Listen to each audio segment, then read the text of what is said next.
The financial disclosure stage.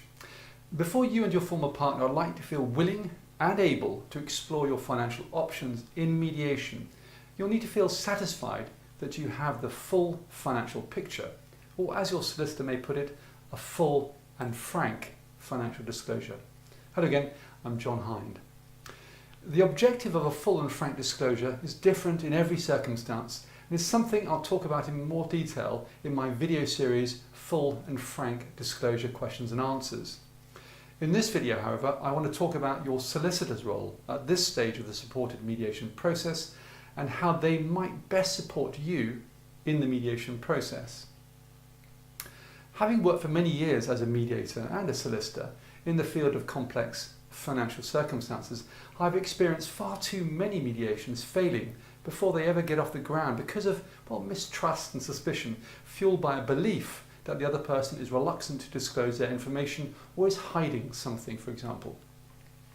From my experience, an apparent reluctance to disclose information can often be driven by the number of factors or a number of factors, such as firstly, feeling forced down a route you don't want to go, especially if you don't want the divorce to be happening. Second, feeling, for example, that the person asking for the information is not genuinely interested, but is simply fishing for information or wanting to punish you in some way. Or thirdly, quite simply, the way the information is being asked for, or as it is perceived, demanded.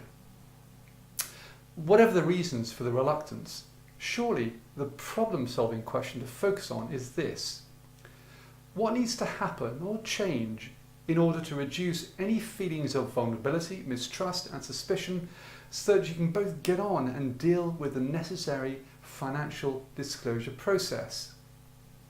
So often it is not what is being asked for, but how it is being asked for that people object to. If so, it should be easy to remedy, shouldn't it? If any request you make for information is specific, polite and respectful. One simple answer is for each person in mediation to be willing and open to working with their solicitor and cooperating with each other solicitor to ensure that the financial disclosure process is robust, giving confidence to everyone involved that things are not being hidden. Let's face it would be very foolish indeed to hide anything, bearing in mind that, firstly, this would have the effect of, undermining the mediation process and would continue to fuel suspicions unnecessarily. And secondly, if the matter does go to court, the family law judge has very extensive powers to ensure that a full and frank financial disclosure is made by each person. And thirdly, if an agreement is reached and a court order made based on incomplete financial picture, there is a chance that the order will simply be overturned. So, what on earth would be the point?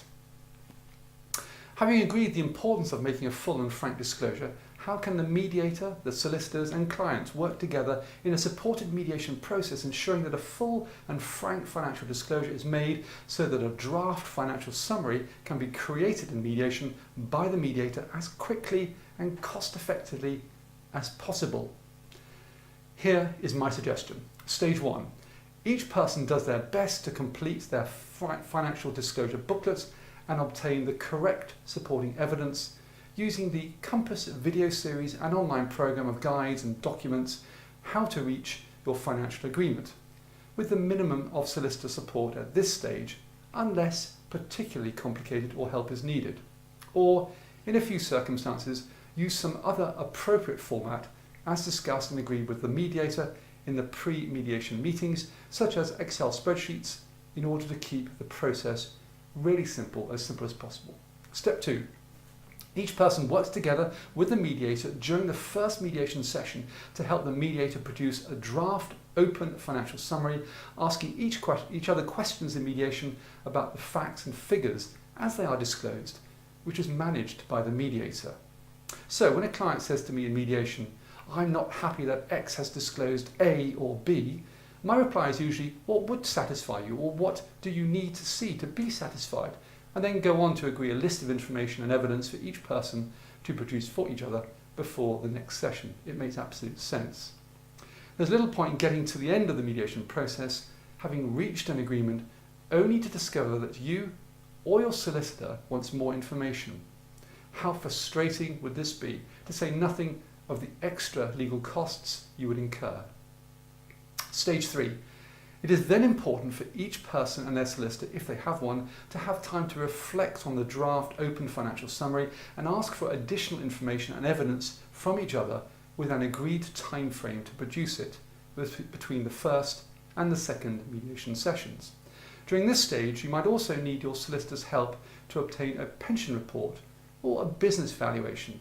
Again, see my online series on pensions and divorce and business interests and divorce. Now let me add one other note of caution here, one note of caution. If you and your solicitors get into difficulties during this stage, sending letters backwards and forwards, please get back into mediation as soon as possible, where the mediator can do their job of containing and diffusing any conflict, refocusing you both on finding solutions to any impasse. I emphasise this because I see far too many mediations falling apart at this stage, because one or both of the separated couple, and in some cases the solicitors, respond defensively to what they consider to be unreasonable demands being made of them. Again, please think about how you ask for information and documents, ensuring that this is perceived by the other person as a specific, respectful request and not a blunt demand. Stage 4, step 4, each person then returns to mediation with the evidence and information they have provided to each other and the solicitors, so that the mediator can update the open financial summary. It is important that this process of collecting financial information and evidence is centralised around the mediation process, containing and diffusing any conflict, enabling the mediator to manage the process of updating and completing the financial summary in mediation with the clients, so that they can then get on and begin to explore their financial options. Now, this 4-stage mediation disclosure process should give each person, and significantly their solicitors, the opportunity to satisfy themselves and each other that they have all the information and evidence they need before the mediator moves on to the next stage, which I cover in the next video, Exploring Options. If each person and their solicitors agree to follow this 4-stage process within a reasonable time frame, there is no reason why any mediation should break down over the financial disclosure process. So let's now move on to look at your solicitor's role in the 4th video in this series, preparing you to explore your financial options. Thanks for watching.